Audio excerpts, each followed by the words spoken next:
Današnja tema je mentorstvo. Mentorstvo kot beseda zelo hitro jo povežemo s tem, da nekdo starejši uči nekoga mlajšega, ki ima manj izkušenj. To v splošnem bi lahko rekli, da je neko klasično mentorstvo, vendar z sodobnimi pristopi predajanja znanja se je oblikovalo tudi ostalo mentorstvo in danes sem se odločila, da vam predstavim 4 glavne načine, kako lahko v organizacijah uporabljate mentorstvo. Prva, kot sem jo že omenila, je klasična oblika, torej imamo nekoga, ki je v organizaciji, ki je strokovnjak na nekem področju in uči nekoga, ki je prišel na novo ali pa je prišel iz drugega delovnega mesta na to delovno mesto in se priučuje. Torej imamo nekoga, ki ima več znanja in nekoga, ki ima manj, vendar mogoče opozorim samo na eno zadevo, kljub temu, da ima nekdo več znanja, sta onadva po hierarhiji na istem delovnem mestu in sta kolegialna. To je res ta osnova tega mentorstva, ker ga priučuje za njegovo navadno ali pa za njemu sorodno delovno mesto. Torej, to ni njegov vodja, ker navadno mi vodji svoji ne bomo povedali, če nekaj ne vemo.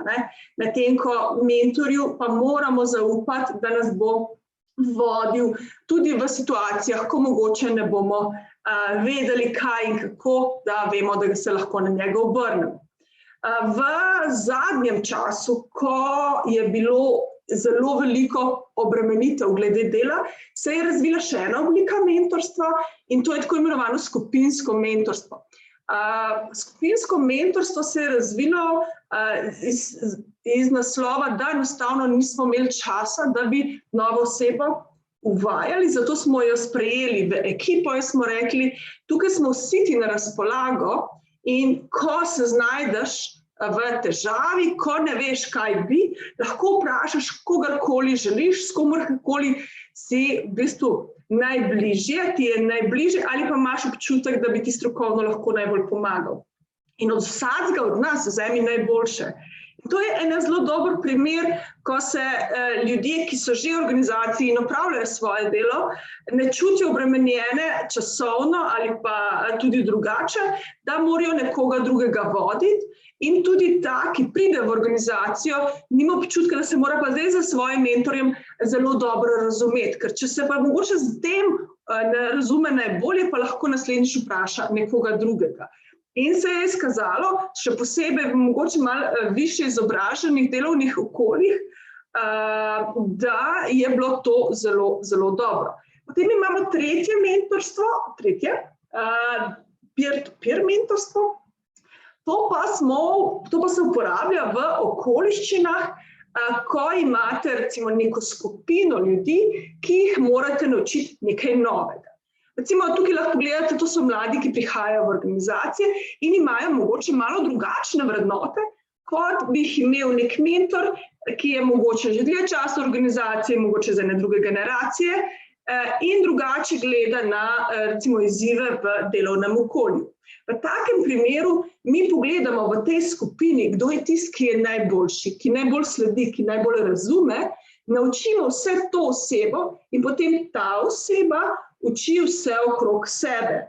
In takrat ljudje veliko lažje njemu sledijo, ker je njihov in ker razume in zna tudi povedati na ta način, ki je njim blizu. Takrat uporabljamo tako imenovano peer-to-peer mentorstvo. In še zadnje mentorstvo je pa tako imenovano tandemsko ali partnersko mentorstvo.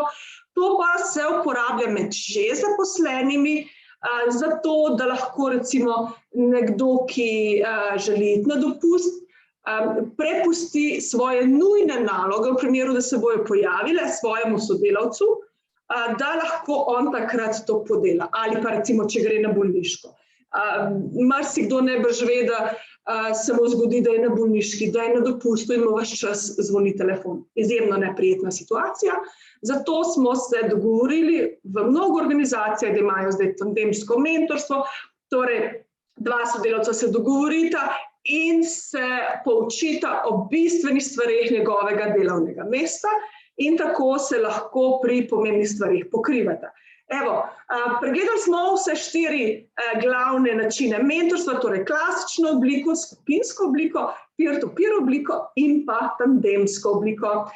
Izberite si sebi najljubšo in jo uporabljajte in vam naj olajša vsak dan. Srečno!